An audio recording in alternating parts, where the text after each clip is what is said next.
The ears in the walls. Here's a truly terrifying horror story for you. Daniel moved into the old house on Hollow Street, ignoring the rumours. People whispered that something lived inside the walls, but he laughed it off as superstition. It was just an old house, creaky and drafty. The first night he heard soft scratching. Rats, probably. Then came the whispering, so faint he thought it was his imagination. Daniel. He sat up in bed, heart pounding. Maybe it was the wind. The second night, the whispering was louder. "Daniel, we hear you!"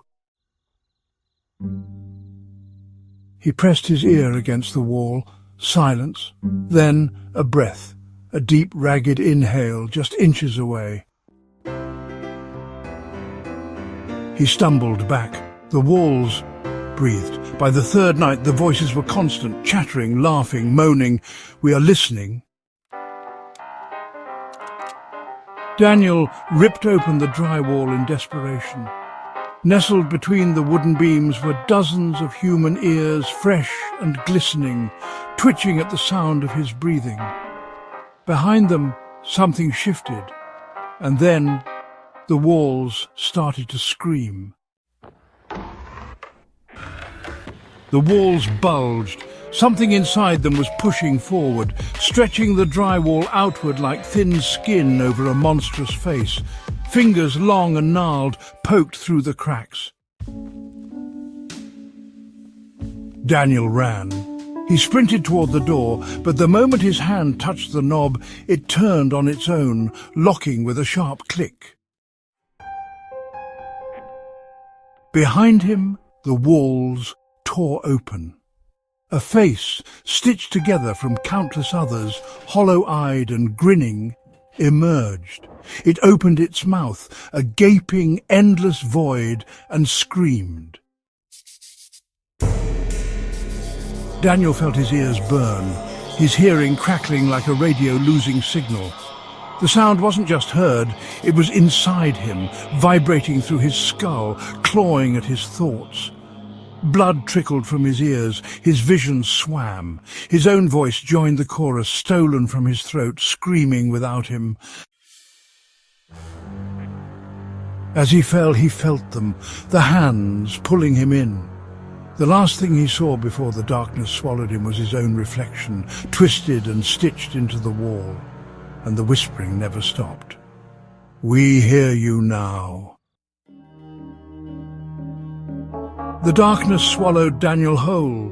His body was gone, but his mind remained, adrift in an endless, whispering void. He wasn't alone. The voices surrounded him, pressing against him like unseen hands. "You are part of us now."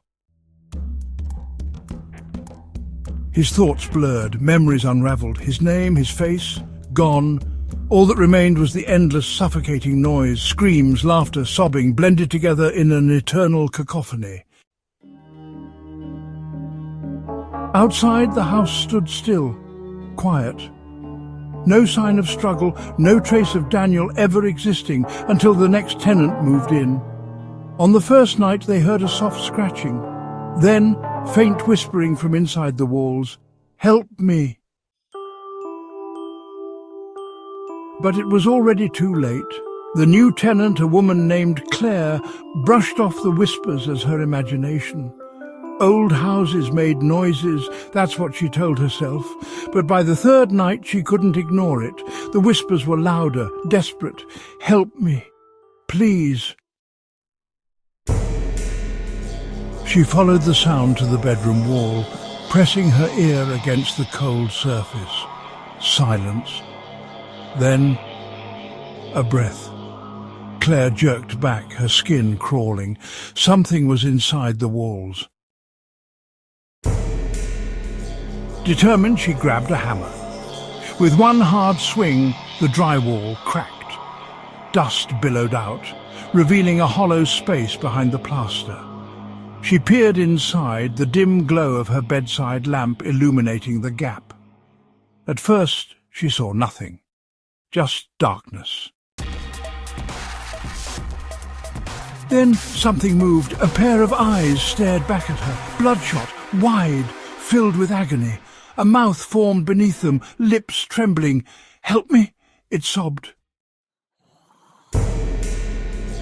It was a face, no, a piece of a face, stretched across the wooden beams like dried leather, stitched together with others.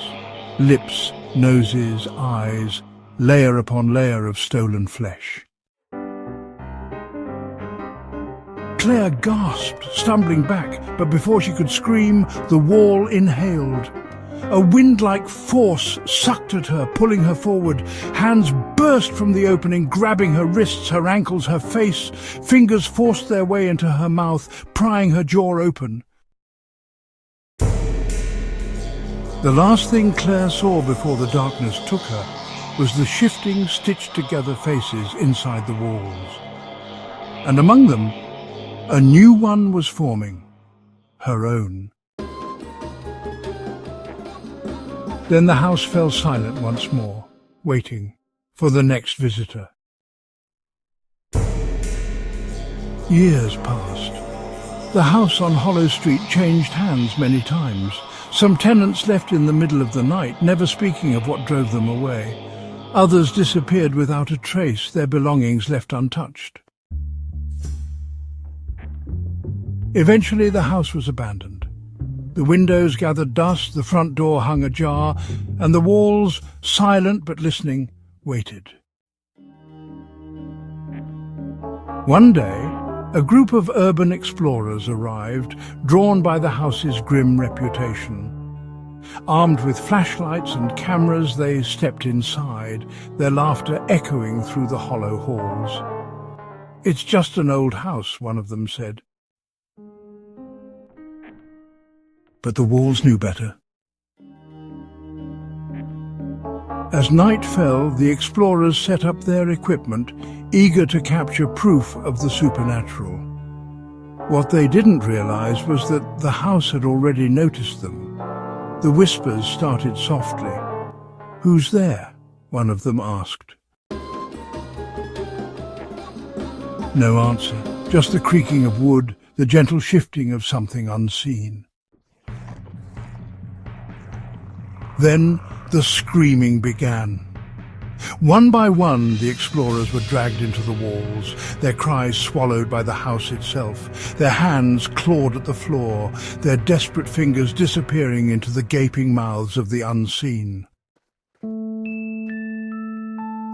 The last survivor ran for the front door, sobbing, but as he reached for the handle, the wood beneath his feet rippled like liquid. He looked down.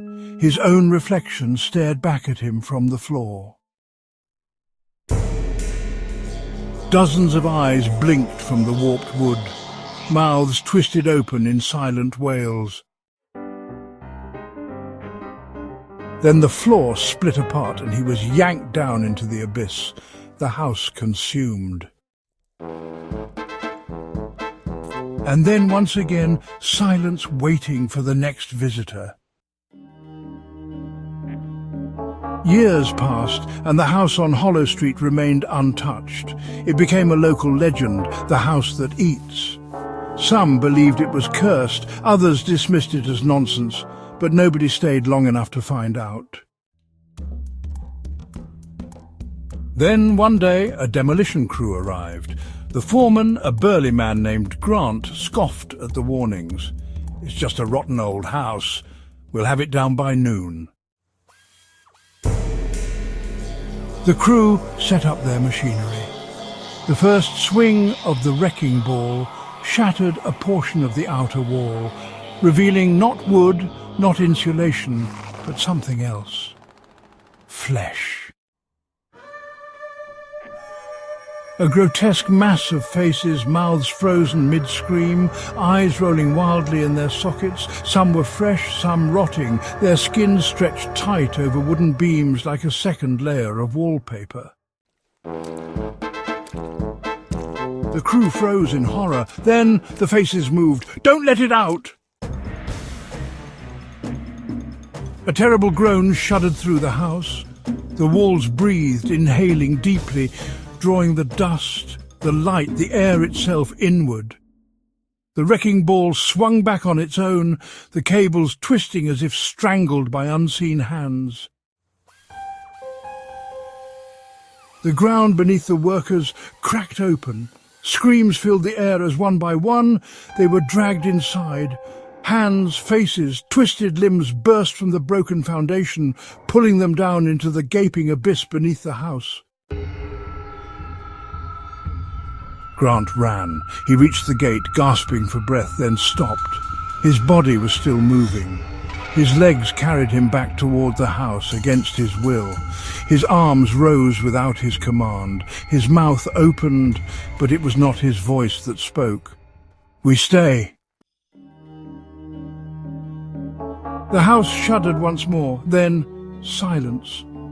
By morning the demolition crew was gone. Their vehicles remained untouched.